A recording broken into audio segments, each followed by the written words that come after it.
Hey everyone out there, Brian and Nick from Next Level Ag coming at you from our corn plot, which is basically halfway in between Clara City and Montevideo, Minnesota, just south of Highway 7. We're just out here making a few observations, seeing what crop health looks like across a few different varieties, and yeah, just observing, seeing if there's anything to be alarmed about, and move on from there. So what have you seen here, Nick?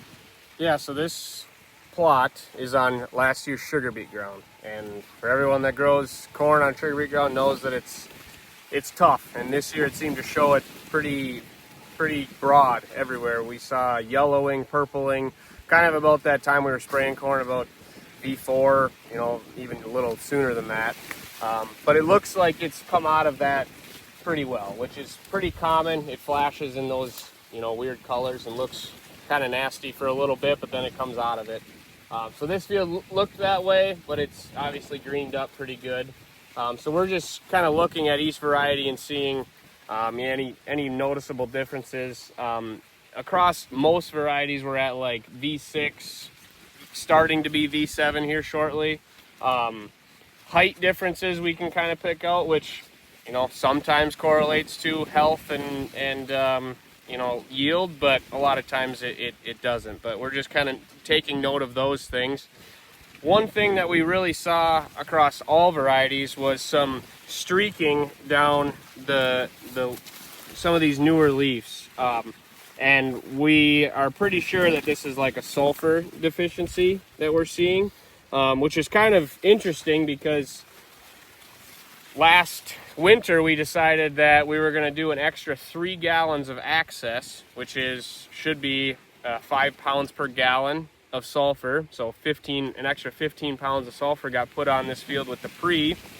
So there is an extra shot of sulfur, but we're still seeing some deficiency. So whether we're actually deficient in it, or if it's just the fact that it's beet ground, it's being tough, it's not allowing it to get uptook into the plant. So that's just something that we noticed across all the varieties, which is maybe we need to be upping our sulfur a little bit more throughout the year, doing a separate in-season application with the sulfur. But this field did get all of its fertilizer in the fall, and then we did that sulfur with a little bit of high end with the pre. But other than that, it got all of its nutrients. So we weren't really planning on doing any sort of in-season stuff out here, just to keep everything the same across all these varieties. Right, and like we had talked a little bit before we started shooting this video, I asked Nick if there was purpling out here that we saw earlier in season, and there definitely was. That's worked out of the plant now. Maybe at this stage it's a little more, in need of a little extra sulfur, and it just doesn't have quite enough in access to the roots right now, or whatever, and that type of thing can work itself out. Or sometimes if it gets bad enough, you can do a foliar pass. But this here I'm not as alarmed about, and certain varieties are showing it worse than others. Others are looking really good through it, so that could just be a varietal difference too at some point. If we saw this across a lot of acres with the same situation over several different varieties, we would maybe consider upping what we have in the in-furrow mix, using some AgriLiquid Enhance to get a couple extra pounds of usable sulfur there, or something like that. And sometimes it can be not even the nutrient itself. In this area we got a lot of calcium in the soil, but not a lot of it is available. So maybe even a liberate calcium in the in-furrow mix would free up some of that ability to capture the sulfur that's already there. So just items to think about, take note of, and see what we do from here. But we were also thinking, we're looking at the staging here, as Nick said. We are right on the edge of a lot of foliar things happening, whether it be fungicide or just nutrient passes.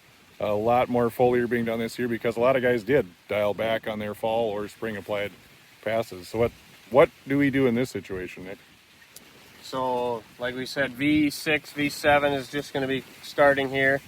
Between V8, V10, maybe all the way up to V12, it's very common to do an early fungicide pass. So whether that's if you're whatever brands you're going after, but pairing that with some Fertirain or some foliar blend that we come up with, based on what we see here, that would be the timing for that.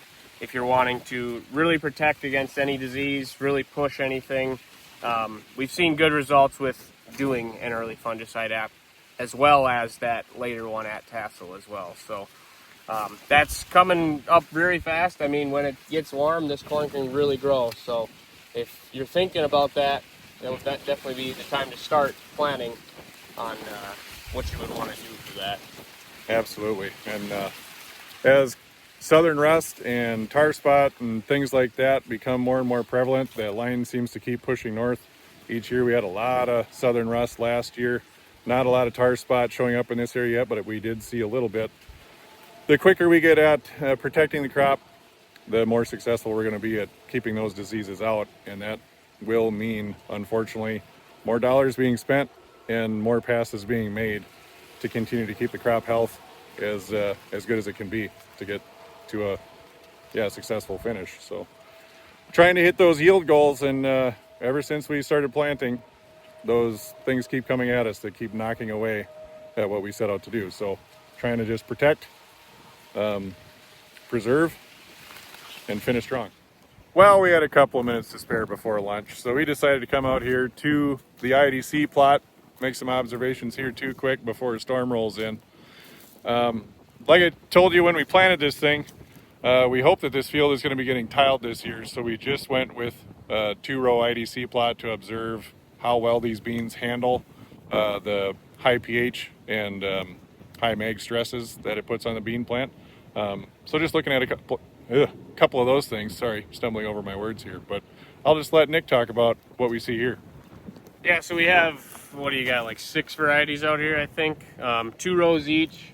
Some E3, some extend, ranging from 1.0 all the way up to 2.0, right? Yep. For the maturity.